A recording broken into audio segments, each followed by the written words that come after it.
Christian C1 review covering Las Vegas and the World Week 8 of the college football season is upon us. It's going to be coming out. It's Wednesday morning. Sam Houston's playing tonight, so that's why we're doing this early this week. Lane Fobbs, Bearkat Bites at Bearkat Bites on X, Twitter. Go over there, see him. Lane, as always, thanks for the weekly. We're going to talk about all the college football games this week, coming weekend. Lane, thanks so much as always for being on C1 review. How are you today? Doing well. Got the dog over here making noise this morning. It's all right. The thing is, starting on Monday, every day until, or actually last week, every day until I think around December, football, be it NFL or college football, this is Nirvana. Let's enter it. Let's get into this, Chris. Oh, I understand. I'm with you 100%. Tonight, Wednesday, because this is being released Wednesday morning, going to talk about all the other games too. So even if you have passed the first one and it's Thursday, Friday, Saturday, keep watching us. UTEP versus Sam Houston. Is this Sam Houston's first one of the season? Yes, and I say it sort of cautiously. We really don't know what UTEP is doing offensively. They brought in this 5-star, much ballyhooed guy, Malachi Nelson. It hasn't quite worked out. A new offensive coordinator that head coach Scotty Walden brought in hasn't quite worked out. Scotty Walden reminds you of a kind of a Tony Robbins seminar there a little bit. Yeah, he and I are fellow Scorpio. Fun fact, he's born 9 days after me, the UTEP head coach there. But he's going into a tough situation here. They had a tough loss at home. And if you're Sam Houston, they played well enough to win last week against Jacksonville State. So I really think that right now there's another few levels that Sam Houston's offense can get to. And this is an opportunity for them to reach that. And I think they'll do just enough to pull out victory number one. Well, I hope they do for your sake. I hope they do. I hope so. I'm tired of covering depressing press conferences, but yeah. They almost won last week. I mean, that was pretty impressive. I told you, I thought they had a chance to win last week, and you weren't that optimistic. I mean, they should have won last week. Definitely. Moving forward, UNLV's undefeated, 6-0. Barely beat. I told you they were going to have trouble with Air Force. Barely win against Air Force. Lucky to be 6-0. Got to go to Boise State. Never have had any good luck against Boise State. Is this just the end of the road? I think it is. Maybe I'm wrong. I was kind of maybe saying they can ride a little bit of momentum, but like you said, it was one of those kind of shoot them out, Mountain West, out West kind of games out there against Troy Calhoun and Air Force. So I'm going to go with Boise State in this one. They've really figured out how life without Ashton Jeanty works. Sire Gaines is doing very well, replacing him. I just think they're playing very well. If this were at UNLV, maybe I'd feel a little bit differently, but at Boise, I just think they're going to figure it out. Maddox Matson, he plays a clean game for quarterback for the Broncos. They're going to hand Dan Mullen their first loss of what's otherwise been a pretty good first year for him. Yeah, I'd love to see the Las Vegas college football team win this weekend. But again, they fortunate against Miami, Ohio, fortunate against Air Force, probably the best team they're going to play all year. Boise State's already played some really good teams, so they're ready. Got to go on the road. Don't have a great history against Boise State. Don't know the last time UNLV's beat Boise State. A lot of stacked against you. Yeah, well, if you're UNLV as well, you look at really it's gonna be under the radar as time passes. But the Wyoming game, that's a game you didn't expect snow and ice, but you play really tough. So to me that showed that there's a mental toughness to this team. So maybe in areas where they normally crumble because they're on the road out there in Idaho, maybe that kind of goes away because this is Dan Mullen. This is a game that if you brought in this guy, and hyped him up and said, hey, he's going to win these games, this has got to be the game that, they look better in and that they even win. So there's an opportunity for the running Rebels. Let's see if they get it. Yeah, we'll see. Again, I don't think so, but we'll see. Me either, man. Me either. Me either. Nope. Louisville versus Miami. I think doesn't matter if Miami loses this game. They're probably on their way to the college football playoff if they finish 11-1 or 10-2. But Louisville 4-1. Is this going to be the best challenge for Miami so far, in your opinion? Yes. Especially given what we saw what Florida State looked like last week. Their defense is just terrible. Louisville's a lot more competent. I know they're coming off a loss to Virginia, but I know Louisville's coach, I'm sure it was hyperbole, but he compared Miami's front seven. He said it's the best. It would have been the best of the SEC over the past 3 or 4 years, which, okay, Jeff Brom, let's back up, okay? But no, it's true. Miami's defense, not true, maybe not to that extent, but Miami does bring a nice front seven. Ruben, his last name escapes me, but their defensive end there, I really think he should be a Heisman candidate, at least consideration. I like the Canes to roll in this. This will be probably their toughest, but that's kind of why they have to win out. You can't lose the ACC title game because now there's going to be kind of this rocky kind of feel. The ACC last year they got 2 teams in. Given what's happened this year, I mean, I'm thinking just one. And Miami, the easiest path is just going to be to win out and beat these teams like Louisville that you're clearly better than. Yeah, but see, this is the point. These are the games that Miami isn't supposed to lose, like losing at Syracuse last year, which got them out of the CFP. And I think that Louisville is a capable opponent, and that's why I bring that up. So where do you see this game? How do you see? Do you think Louisville? I'm just saying to you, I think compared to Florida and Florida State and South Florida, obviously, and whoever else that they played so far, this will be their toughest game. That's my point to you. That's all I think. I'm not saying they won't win. I just think it's their toughest game. The Florida's got a good defense. Florida's got a pretty decent defense. You see what they did against Texas. 2-10, best defense ever. Who cares? Nobody cares. Nobody gives. I'm not here for participation trophies. 10-2. Billy Napier, you keep your job. 2-10, you're not keeping that job. That's the point. Congratulations, they beat TAMU. I expected that. Here's why I would give that credit. Because it is Carson Beck, former Georgia quarterback, facing that Florida defense. I guess for me, in my mind, I didn't foresee Carson Beck even doing what he's doing. I still think he's gonna throw you in a bad interception that's gonna lose you at a key moment. I'm still having that in the back of my mind. But what's really helping him again, it is the front seven. So I from that standpoint, I do kind of agree with you. If they put up, especially their secondary, the defensive backs for Louisville are able to offer Carson Beck some sort of challenge, this could be the toughest. But like I said, he's seen some of that Florida defense, man. I'm talking about more from Carson Beck's standpoint, not really the team as a whole, Yeah, let's go back. So this was 1990s SEC football. And this was Steve Spurrier and Danny Werfel. I'd say, yeah, LSU Vanderbilt is going to be a competitive game because LSU in the early 90s was not great in football whatsoever. But here we are. It's 2025, and LSU could absolutely lose to Vanderbilt. Thoughts?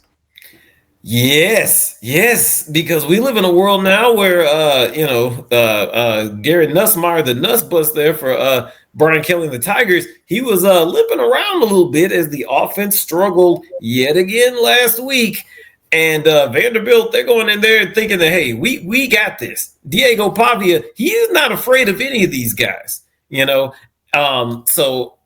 Vanderbilt's defense plays tougher than it gets credit for.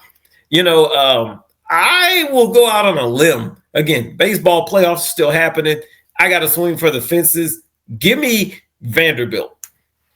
I think so, too. I told you that LSU offense, I told you many weeks ago, is not very good. Well, I picked Ole Miss to beat them. Speaking of Ole Miss, Georgia, I don't understand. I get Georgia's at home, and Ole Miss has been riding a wave, and they can afford to lose one. But I still think Ole Miss is better than Georgia. I think Ole Miss... Honestly, again, I think Ole Miss is top 2, top 3 in the SEC. I think they're still getting very underappreciated, no? Yeah, a little bit. Definitely, would be Final Four, I'd say, in my opinion, at this point. And then you look at Georgia, when they go into this game, if Auburn had anything, any semblance of competent offense, they take out Georgia. Absolutely.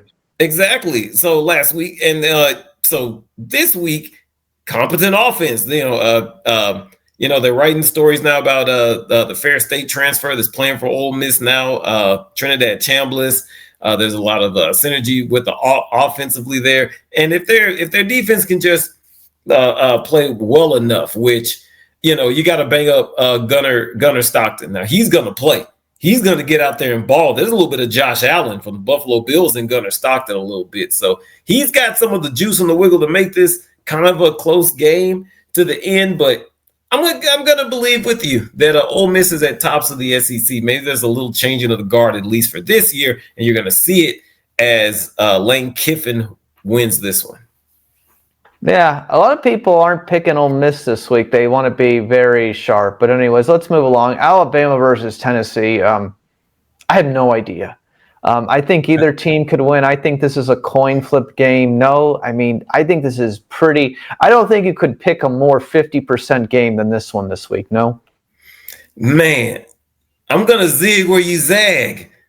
And the reason is that they struggled with a coach that did Tennessee that was just hired. Bobby Petrino in Arkansas won by 3 points. Let's go back to the at Mississippi State game that they should have lost. There's a couple of those. Now, granted, yes, Alabama did lose to Florida State, but there's a couple of games now, like a couple of weeks straight since then, though. And you were right, Alabama was going to beat Missouri last week, even though it was close. You're like, yeah, Missouri, no way. You were right.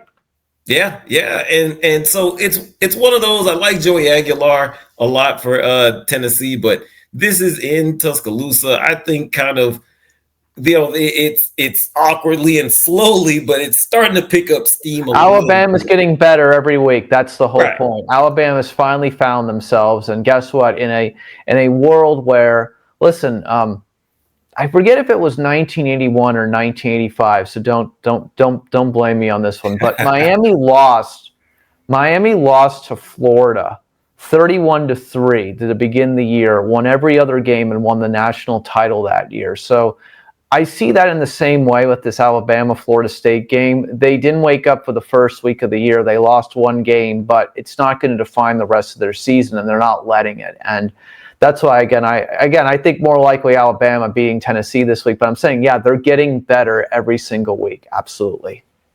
Yeah, definitely. And this is the thing, that college football doesn't have a preseason. I always think that September is the time that we kind of figure, all these teams are the ones to look for. And we're in the period in October where some of those crumble off, and they'll crumble off again in November. Alabama was always, still, even after that loss, one of those to watch. And thanks to the college football playoff, that loss doesn't really hurt them, like you said a couple of weeks ago. So now that all these other teams are crumbling, it's looking like, oh man, Alabama looks like they're, like we said, really getting it going. So roll Tide.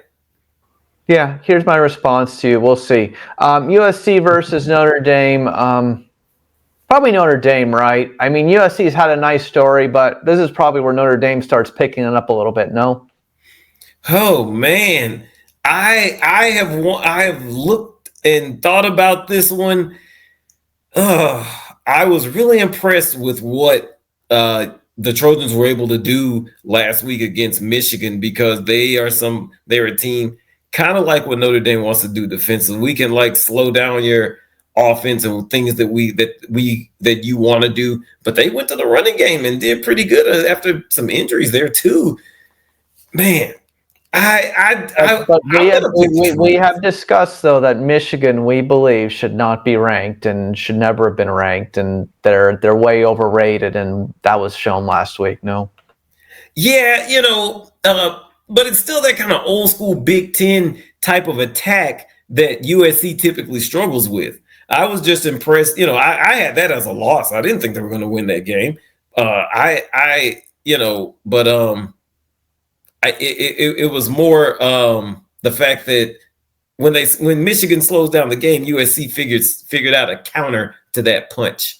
So that's really good. And so when you're able to do that, to me, that works. That's why I'm picking them. I'm gonna go with Lincoln Riley, and I might regret it. Attack me next week, but I won't attack. I don't attack you. No, I know. We don't attack you. That whoever's. By the way, it's like I just have to tell you in this regard, and please don't get offended. You ready? There are people who watch this and they say, I'm in outer space behind my Las Vegas strip there. And they say, you look like Snoop Dogg's son. That is what they said, if you can believe it. They say, you look like Snoop Dogg's son, and I'm behind like an outer space glowing moon here. That's what they say, beaming up into the earth. That's what they said about us last week. They love it. They're watching, though. They look forward to it, man. They're just keep watching, guys. We love you very much. Blessings to you, all the support. Please watch. Go over to Bearkat Bites. Go over see one of you, whatever. Finally, BYU, Utah, in-state rival, both ranked. This should be really good, no? It's going to be another good one, just like it was last year. Each of these teams have played Virginia. Rich Rodriguez's Virginia team. I think Utah on the road was a little bit more effective in the passing game. So that tells me that they can kind of travel that a little bit. But this is going to be a hostile crowd. I like LJ Martin, the running back for BYU. Bear Bachmeier with the old school 48 number. I am going to go with the Cougars in this one in a fun later into the night matchup. Let me go ahead and go with BYU, but Utah's going to put up a fight. Yeah, it'll be a close game. That's 3 points or that's a 3 points or less game, my opinion. Bearkat Bites. Tell us, Lane, where they can find you before we go. Always, by the way, in the description. I always say this. In the description is a link to Lane's X, where you can go to see all of his comments all the week. Go follow him there on the Twitter X and go look at his Substack, please, and go ahead. So Bearkat Bites is the only independent media covering Sam Houston football out of Huntsville, Texas, year around. So you subscribe to Bearkat Bites on Twitter, the Substack, the weekly newsletter, Bearkat Bites. And if you want to support us in other ways, you can look on all of those platforms and see how to do so. Thank you, Lane. Appreciate you so much. College football week 8. It's going to be a great one. I think there's so many even match games this week. Thanks so much. We'll see you again next week. All right. Be safe, Chris. All the viewers, God bless y'all. We'll see you. And please keep watching. We love you. Oh, yeah.